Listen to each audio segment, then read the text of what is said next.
everybody to Walking Between Shadows. We're your host. I'm Ben, I'm Taryn. and we love bringing these stories to you. So we're back with a story out of Tennessee, and this is going back to the 13th Judicial District of Tennessee, right, Taryn? That's right. Yeah, Cookville, Tennessee. Cookville. Yeah. Okay, so we're kind of in the biggest population center or the seat of the 13th Judicial District. That's right. Okay, hmm and so the case we're going to talk about is very similar to the one we posted last week, Yes, Sarah Phillips. Sarah. hmm Very similar. And so there's mainly a disposition in the case, but it's still wide open. It's still wide open. Yeah. Yes, very much so. So on June the 3rd of 21, Josh Bohannon was last seen at a gas station in Cookville. He and his wife Jessica had decided to visit Burgess Falls State Park. But conflicting information indicated that the couple engaged in criminal activity at the park that day. Rangers working at the park recalled seeing Jessica at a house out on the park grounds. It appeared she was attempting to break into that house. Rangers didn't report seeing Josh at that time, and according to Jessica, he ran off into the woods when the couple realized they were being approached. Jessica then left the park, going to the nearest gas station to get more gas, and later returning to look for Josh. When her attempts to locate Josh were unsuccessful, she drove back to tell his family in person that she couldn't find him. So that's the general idea of what happened, Yeah, according to her. according to her. Yes. And there is a surveillance camera that did catch Josh on it at a gas station Mm-hmm. the morning of June 3rd. Yeah. So, yeah, this is a very, I don't know, it makes you scratch your head. And Mm-hmm. there's a lot to it. And I guess the best way to do this is go back to who Josh was. Yeah. So Josh Bohannon was born on January the 6th of 1994 to his parents Howard and Alicia Allen Bohannon. He had a brother named Jason, and I believe Jason was a little bit younger than Josh, Mm-hmm. but they were extremely close. These two had a very strong bond between them and did everything together and were each other's helpers. I mean, they really were. Um, I read over this and I was researching this and listening to a couple people from Josh's family, um, with the posts and things about Josh. Mm-hmm. And he was funny, and he was a in love with his family, very Mm-hmm. much so. And it took a village with him and his brother. I mean, there was bonus aunts and also biological aunts and uncles that just took him in Mm-hmm. and loved him. He loved to play basketball. Yeah. And So why did it take a village? What was going on that so many people had to interact with him? I think it was not only was he just extremely lovable Mm-hmm. and friendly, but he also, at 9 years old, was diagnosed with type 1 diabetes. No. And it was pretty brittle.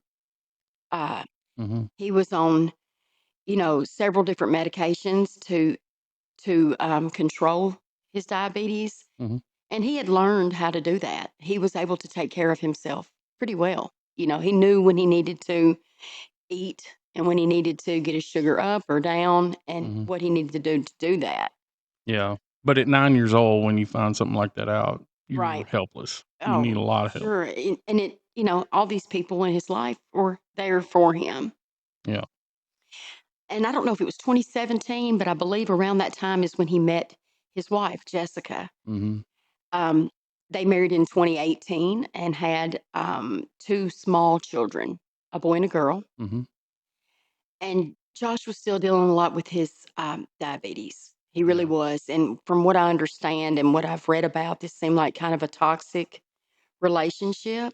Mm-hmm. There were drugs involved. Josh's brother Jason did tell him 2 weeks before Josh went missing that if you don't leave Jessica, you're going to end up dead.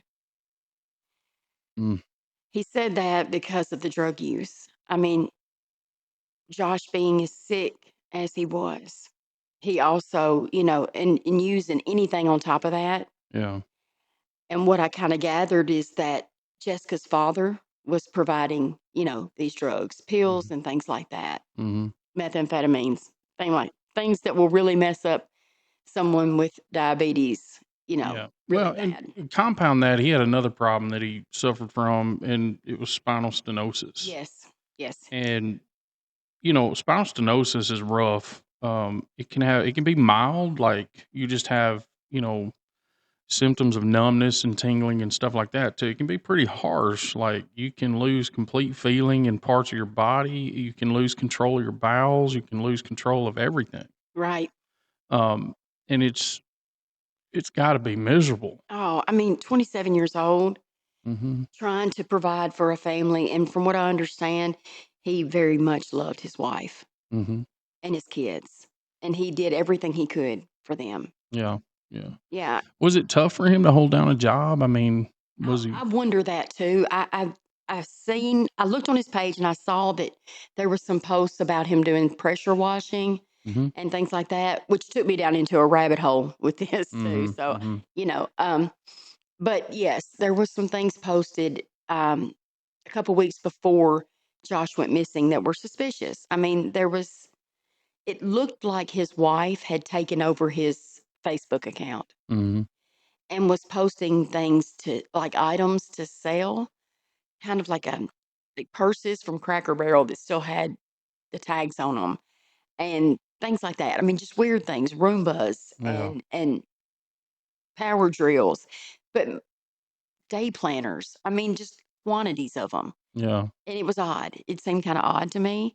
I don't know if that's what was going on then, if they were Like stealing it and reselling it. I believe that I have read that Jessica was stealing a lot of things Hmm. and posting them, to Facebook Marketplace and other places like that. Sure. Sure. They were both arrested in December of 2022. Jessica and Josh were both Boy. arrested.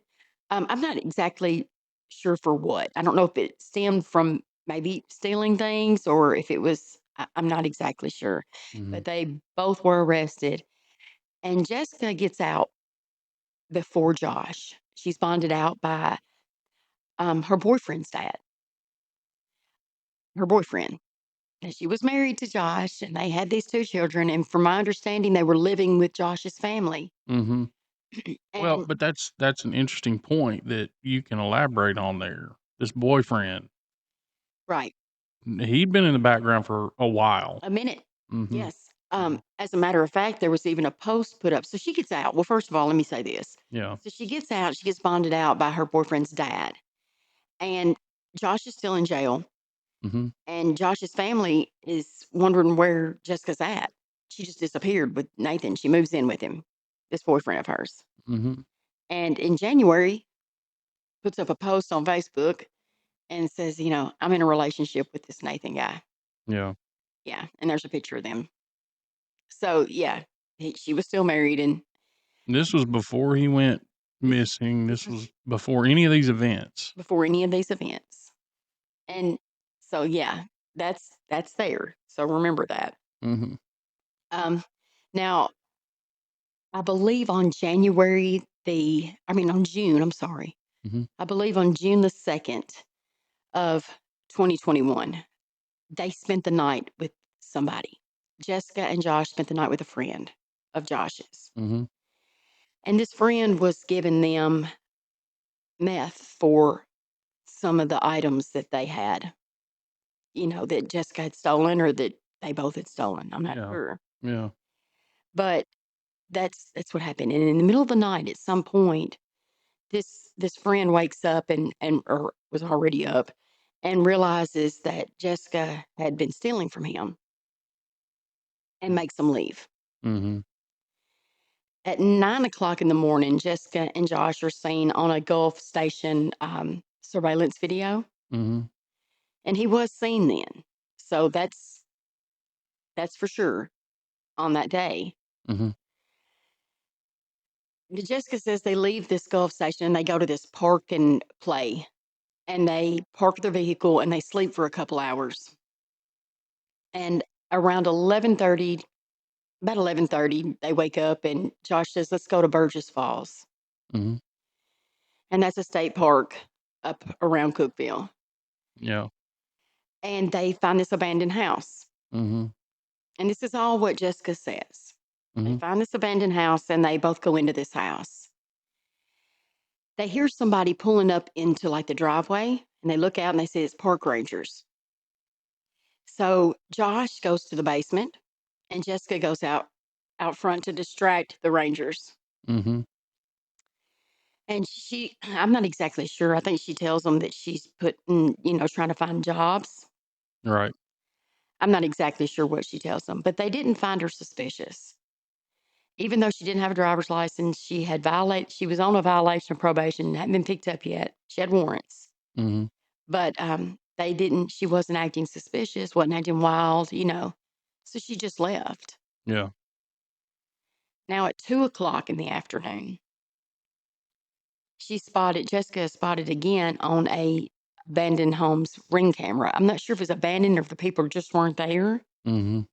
but the neighbor sees Jessica and comes out and, Jessica says, "Look, my husband's down the street working, power washing homes, and I'm just out trying to find some homes and some work." Mhm. And then she leaves there. Where Josh is at this time, from 12 o'clock when the park ranger saw Jessica Yeah. until, at 2 o'clock, I don't know. Yeah. Jessica leaves the park and says she goes to get gas and comes back and looks for Josh. Mhm. Doesn't call the police, doesn't call, his family, but just drive to his family's home Mhm. and tells him Josh is missing. Well, they think it just happened. Well, he'll call. He'll call. He always calls. His insulin was in the vehicle, Mhm. and his wallet was in the vehicle. Yeah. I believe at that point is when Josh's mother and Jessica get into an altercation. Mhm. Yeah. Jessica ends up jumping the back fence and taken out. Didn't help find him or anything. Well, when Josh didn't call, the family goes to Putnam County to file a missing person report. And when they do that, Putnam County tells them to go to White County and file this missing person report because that's where he was last seen. Mhm. They go and do that, and White County does take the missing persons report, but they don't go out and search for him immediately. Yeah. And I got to looking into this too and finding out that there's a law that when somebody is dependent on medication Mhm. or is physically, sick or mentally, Mhm. there's an alert put out called a silver alert.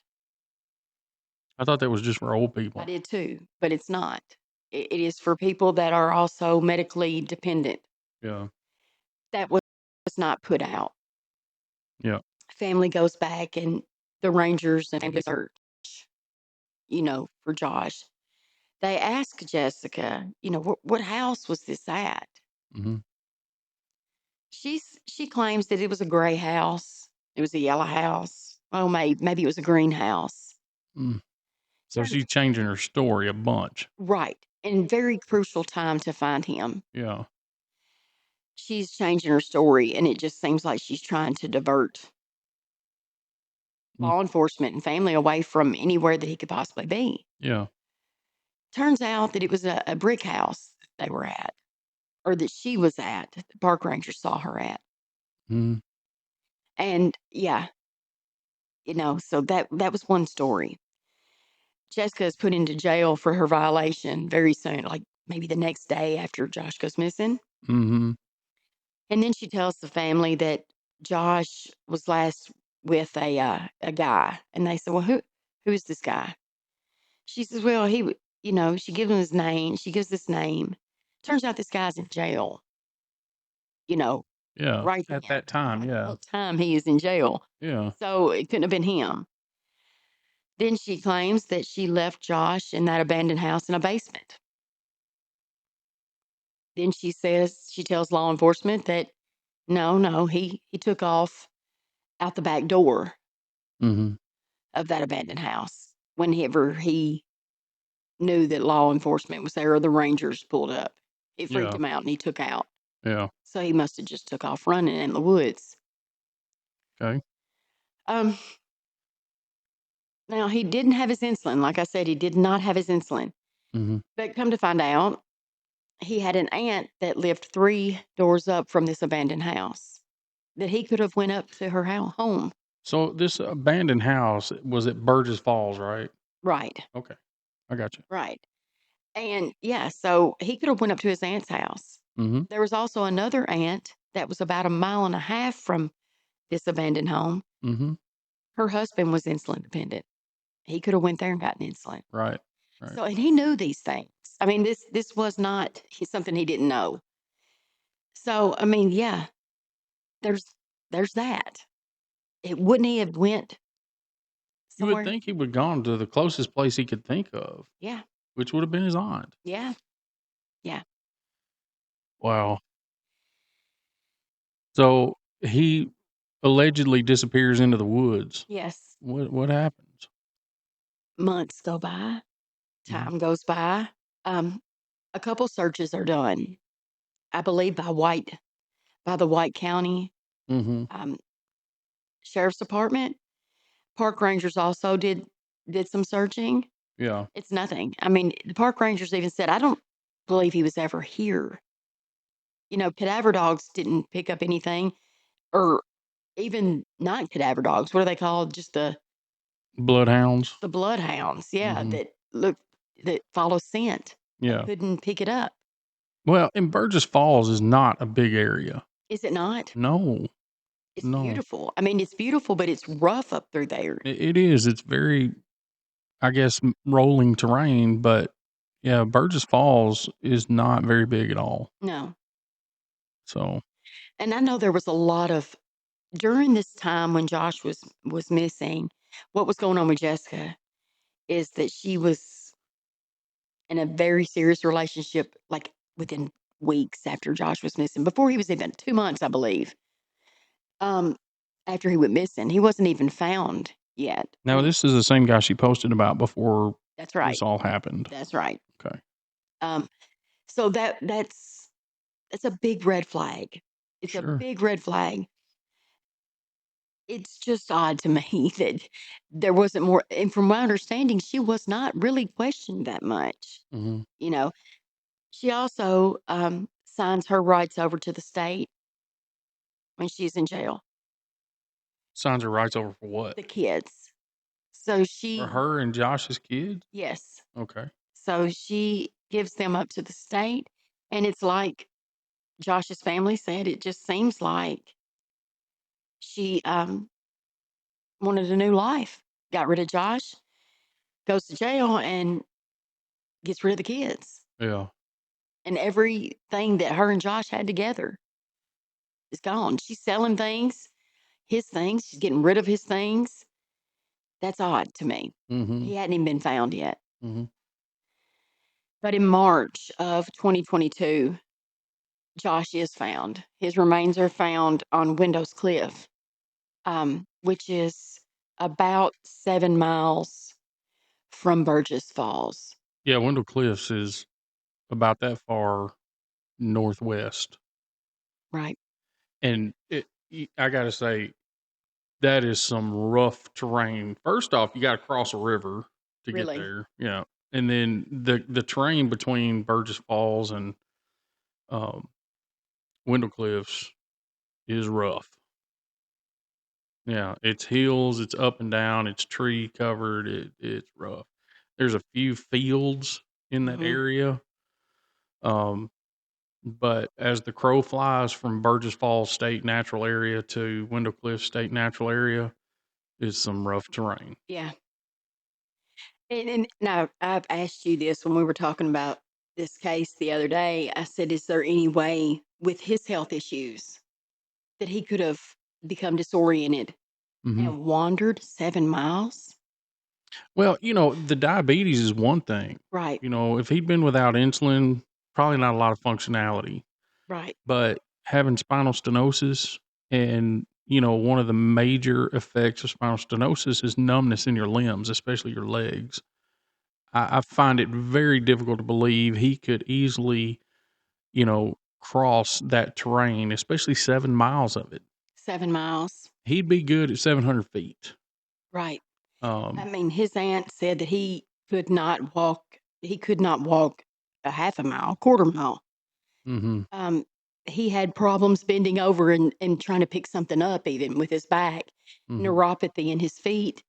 Yeah, it's from the spinal stenosis. Right. Yeah. So, again, looking at the terrain, in order to get to an open field from Burgess Falls, Mhm.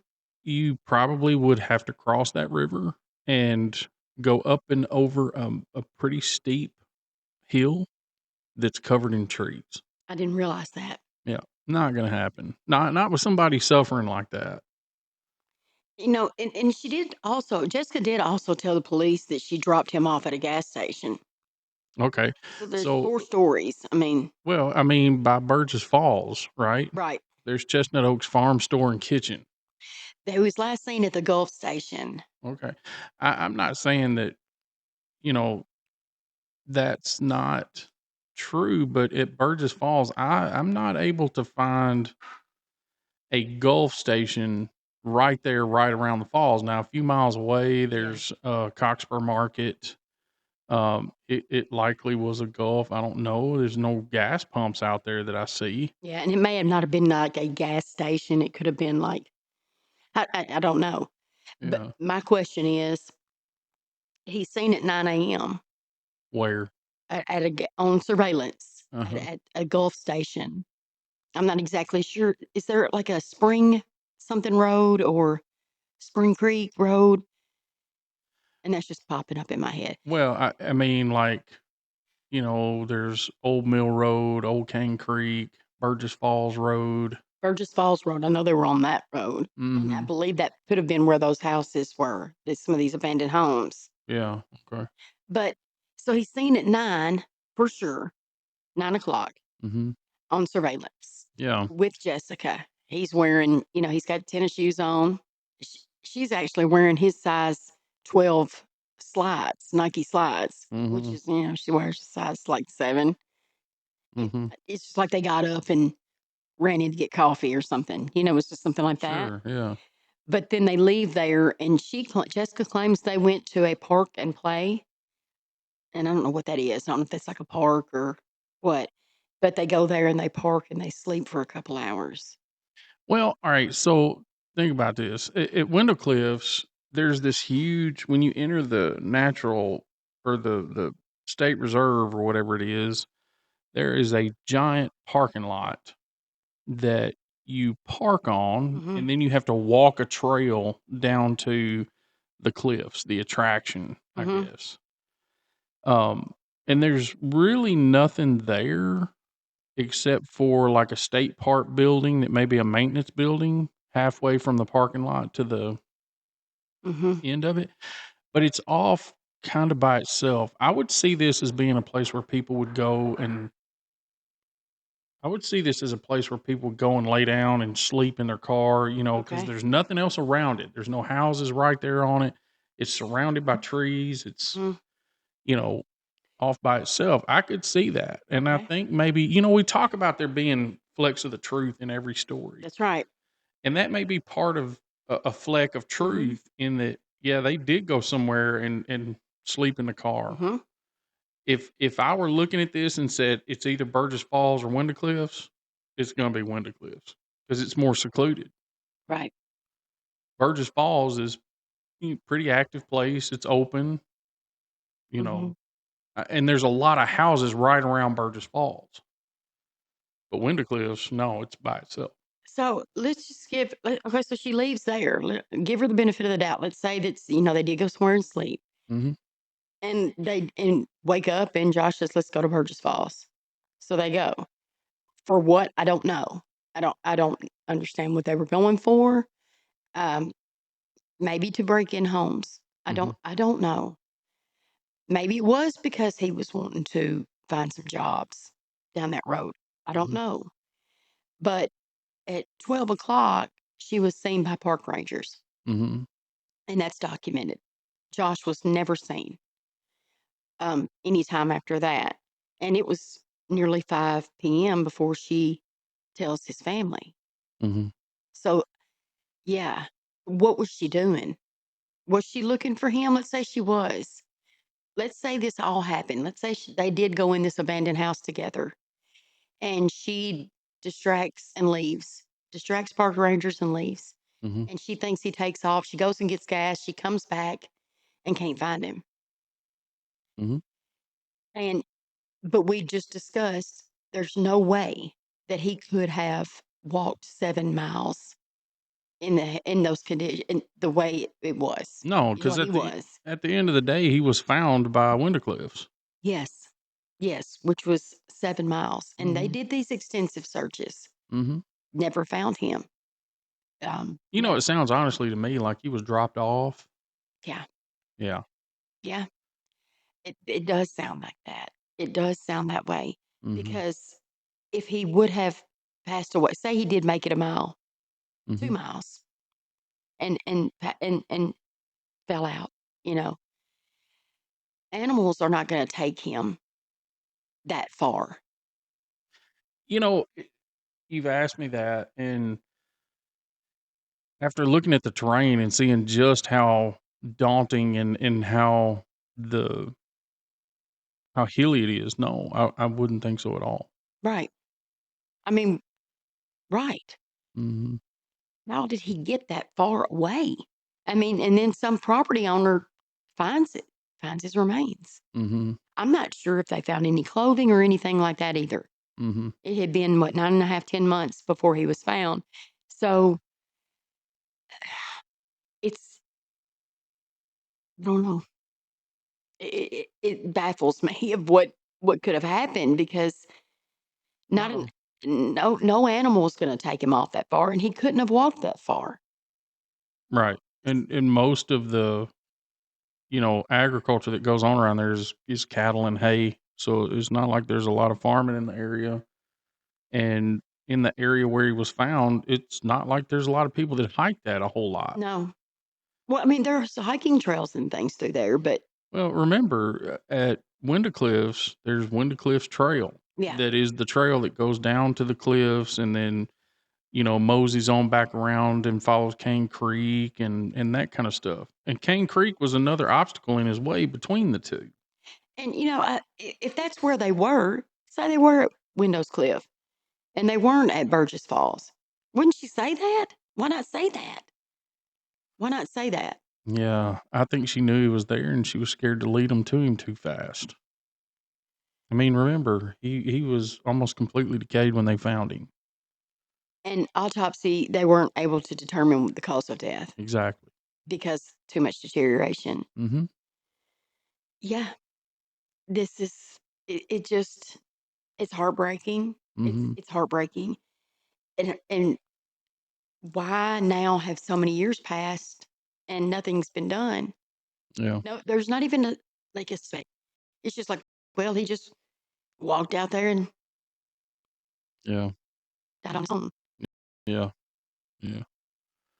Well, and again, to put this into perspective, it is southwest of the city of Cookeville, a few miles. Mhm. It's kind of out in the Boiling Springs area between Boiling Springs and Baker's Crossroads.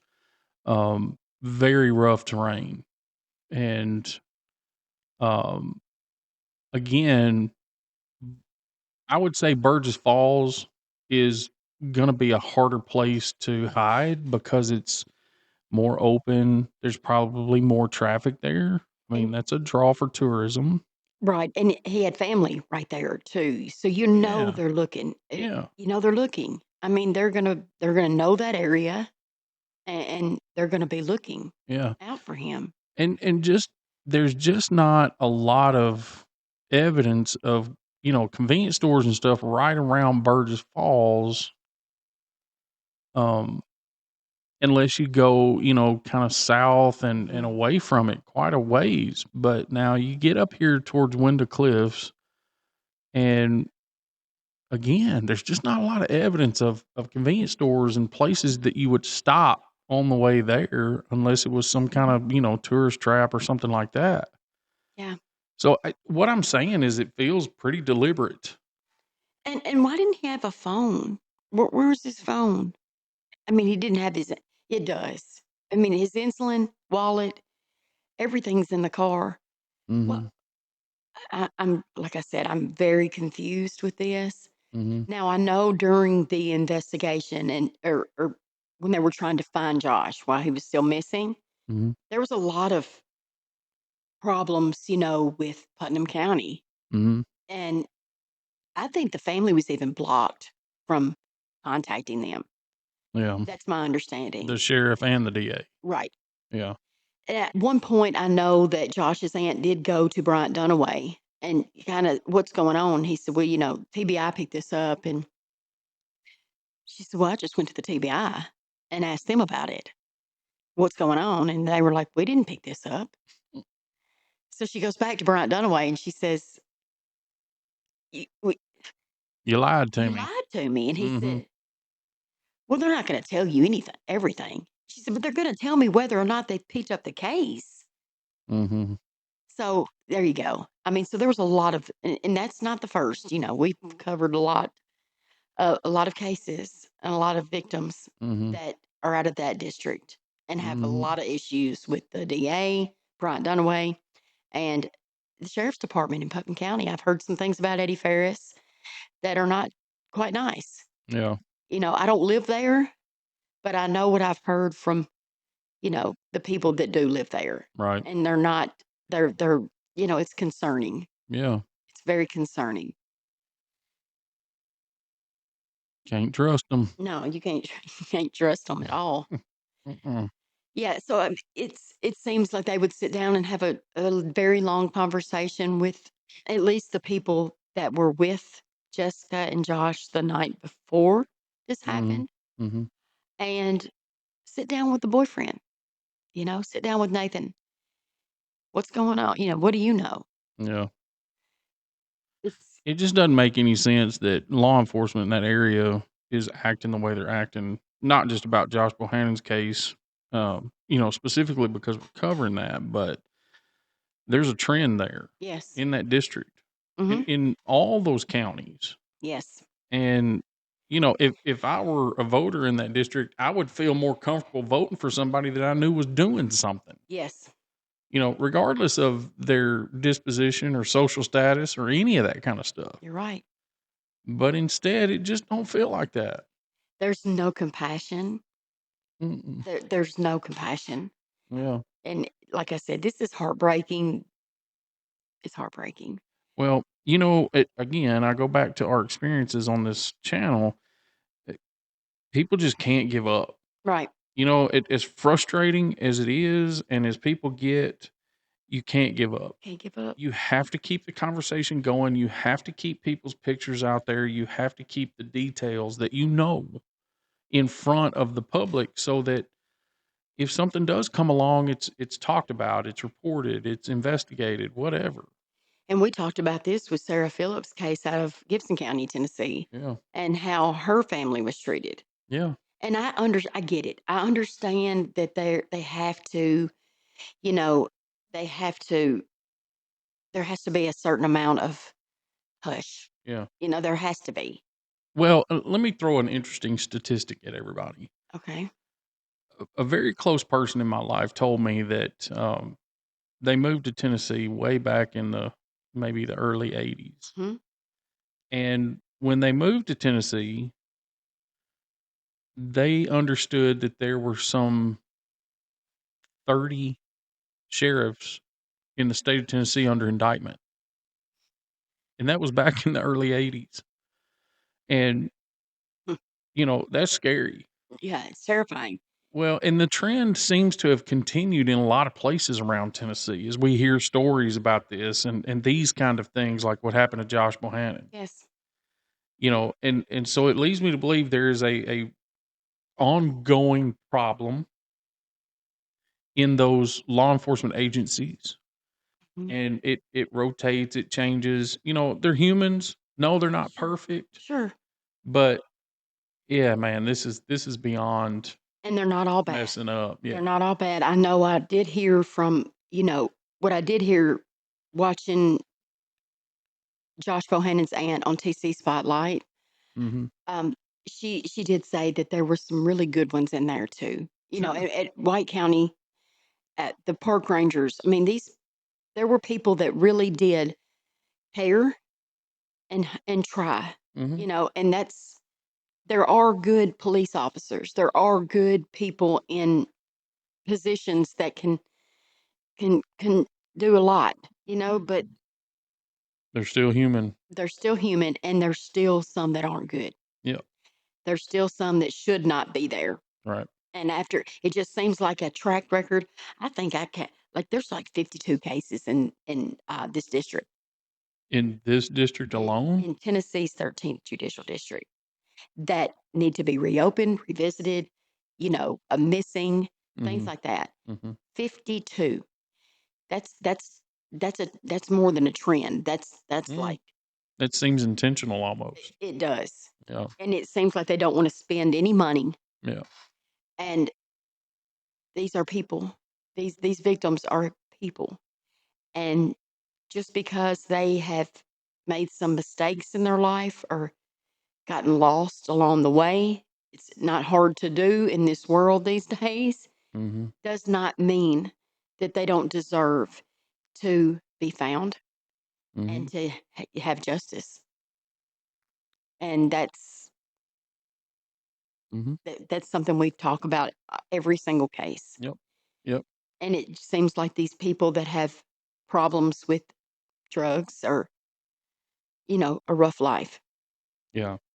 So I want to say, to Josh Bohannon's family, keep going, keep the conversation going, keep the Hmm. pictures published, and anything we can do to help, please let us know.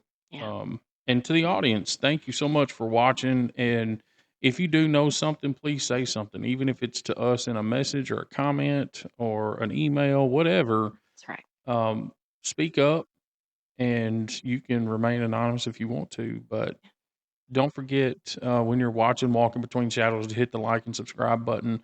But we always make it very clear the most important thing to us is that you share Hmm. what you watch and share our videos. And hopefully, it'll get to somebody who actually does know something or has the uh, guts to stand up for it. Yes. So, we definitely appreciate you and look forward to seeing you again soon. Yeah.